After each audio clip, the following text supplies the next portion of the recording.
Hello, this is Lady Boule, and I hope you are having a great day.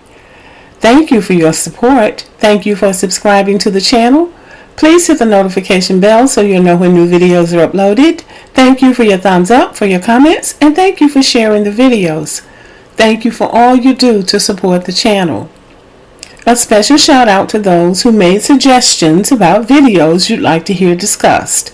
If you'd like to hear a topic discussed, please let me know in the comments section or email me at ladyboule8596@aol.com. Today I want to do a brief discussion about culture. There are black immigrants from Africa and the Caribbean who specialize in running their mouths about things that they don't know about. They keep up a constant discussion with young African Americans about whether or not black Americans have culture. So our young people are battling with them, arguing with them, trying to explain our culture and trying to defend the fact that we have culture. And it's the case that you can never prove a negative. You cannot prove to somebody that they are wrong or that something is not what they say it is, because they've already made up their mind. People believe what they want to believe. But I'm going to do a brief discussion on culture.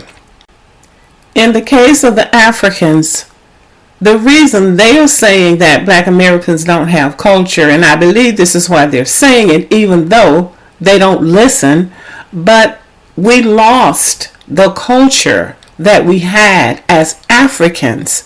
We are not Africans. We are Americans of African descent.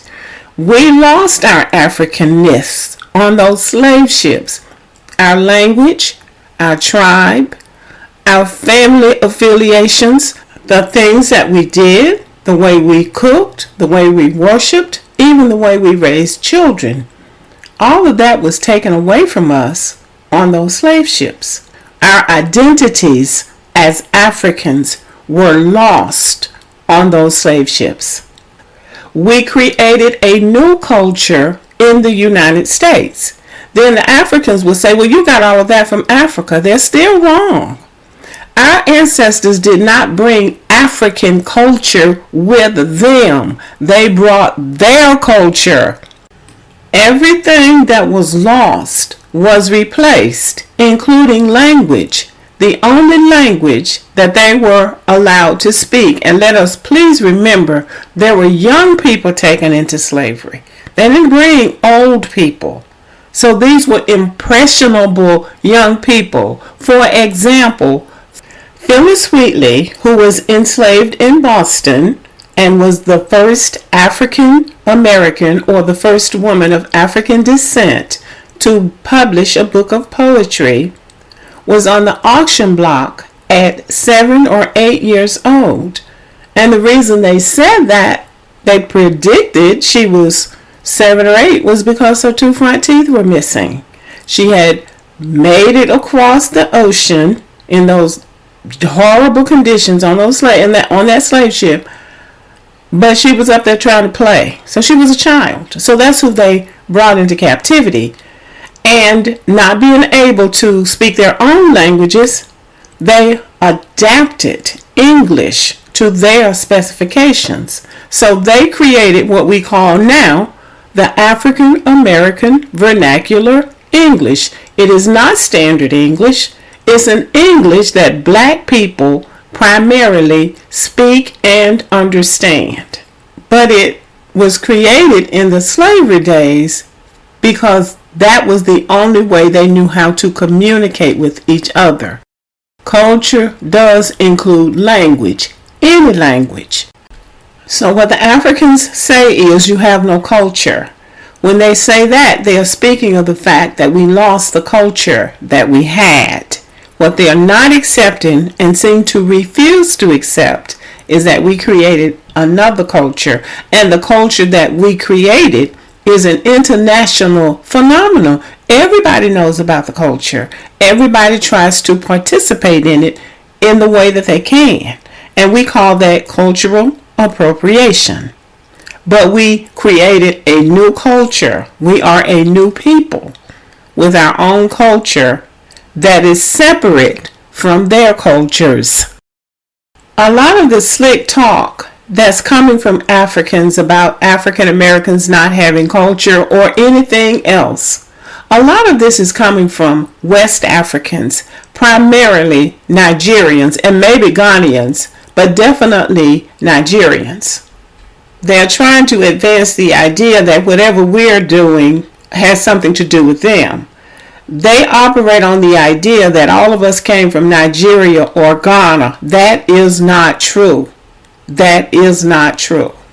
Our ancestors came from Angola. They came from South Africa. They came as deep into the interior of Africa as the Congo. They came from Mali, Tanzania. They came from all over Africa. There were many tribes on those ships and on those plantations. And everybody brought their culture with them. So it is a mixture of what people brought with them and what was created as a result of their captivity. The blues came out of the cotton fields, and so did the spirituals. Jazz came out of the Jim Crow system. So did ragtime and tap dancing. R&B and on and on and on. These are our creations here in the United States. These things did not come from Africa. So what is African American culture? It would be impossible for me to give a comprehensive full report of African American culture, but I am going to give the basics. African American culture refers to the contributions of African Americans to the culture of the United States, either as part of or distinct from mainstream American culture. The distinct identity of African American culture is rooted in the historical experience of the African American people, including the Middle Passage. The culture is both distinct and enormously influential on American and global worldwide culture as a whole. This is a standardized dictionary meaning of African American culture. It further states that it blends West African, Central African, and European cultures. That only means that those Africans, as I said, came from many countries in Africa. They blended what they already brought with them with what was happening with them with the Europeans. The Europeans did not help them create the culture. It was as a result of their interaction with Europeans that influenced their culture. There are 5 features that make up culture. They are symbols, language, values, beliefs, and norms. African American symbols include the black handshake that everybody's doing now, and then the fist bump. President Obama and Mrs. Obama did the fist bump when he was campaigning for president, and since then everybody's been doing it.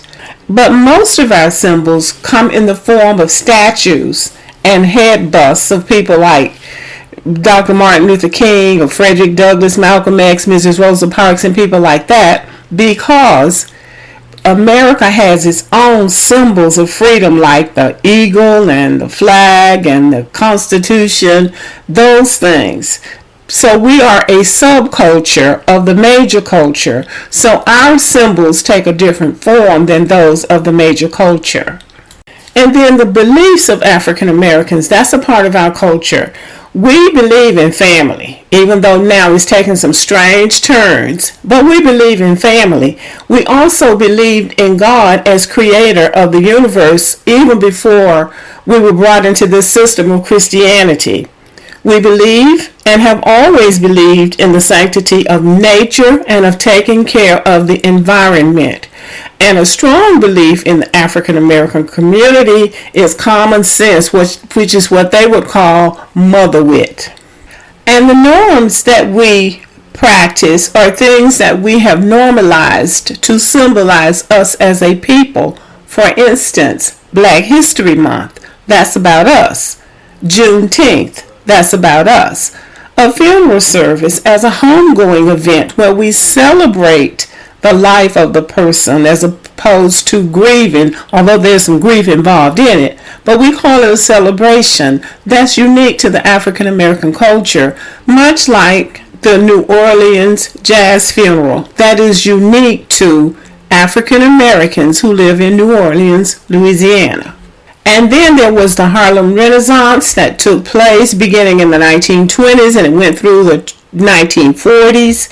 It was an intellectual and cultural exposition of African American music, dance, art, fashion, literature, theater, and politics. It was the best of the minds of African Americans that converged in New York City to produce what is known as the Harlem Renaissance. That's our culture. There are arts festivals, music festivals, book festivals that take place throughout the United States all the time. That's our culture. Our cultural contributions to the world include, but are not limited to, sports, music, and other forms of entertainment, dance, literature, including the spoken word as an art form, politics, revolutionaries, inventions, and I'm back to African American vernacular English, religious denominations, and architecture. These are just a few of what we have produced. These iconic buildings in the United States, like Washington, D.C., Capitol Hill, our ancestors built most of those buildings. The White House, the Capitol, including the statue on top of the dome, the Smithsonian, the Justice Department. It's really too much to name because it was just extensive building activity during those slavery days, and the slaves did the building. The houses of George Washington, Thomas Jefferson, and James Madison were built by the enslaved people. And nobody told them how to, they know how to do that. Listen, you can't teach somebody how to do something you don't know how to do yourself. So people who say, well, white people told them how to do it. No, they didn't. Because if they had known how to do it, they would have done it themselves. So all of this smut that we're getting from these black immigrants is really a sign of people who are grasping at straws. They're reaching for a relevance that they don't have. We have relevance in this country. Our ancestors paid the price for us to be here, to call ourselves American citizens, and to complain about anything here that we want to complain about. They don't have a right to talk about us or anything to do with America because they didn't build it. So I want us to have the ones who are concerned about it. Some people may not know about this, but this goes on a lot on social media, and I've even had Africans to tell me that people from their country think they're better than African Americans, and they say things like this. So when this comes up, we really need to know how to counter that. The first thing you need to do is ask these people, what are you even doing here? A price was paid here for us to be here. Nobody paid a price for them to be here. So anything they don't like about here, they can saddle up and leave. And that is really how I feel about this, because it's starting to get to be irritating. Okay, I've had my say. So I'm going to end the video on this note. No group of white immigrants that come to the United States tries to claim white American culture or anything to do with this country. They're in the same race as white people, just as these black immigrants are in the same race with us. But they don't try to diminish or degrade the white people's accomplishments, or try to co-opt their identity. The reason they don't is because they know better. White people will shut anybody down trying to diminish what they've done here quick, fast, and in a hurry.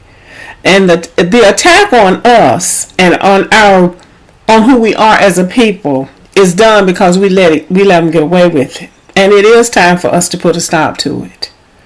And I'm serious about this. I feel very strongly about this because our ancestors worked too hard and they suffered too much for grifters, people who are runaways from their own homelands to come here trying to throw off on us. So we do have to stand up to them. All right, everybody, thank you for listening. Subscribe, give me a thumbs up, share the video, leave a comment, and as always, have a good day.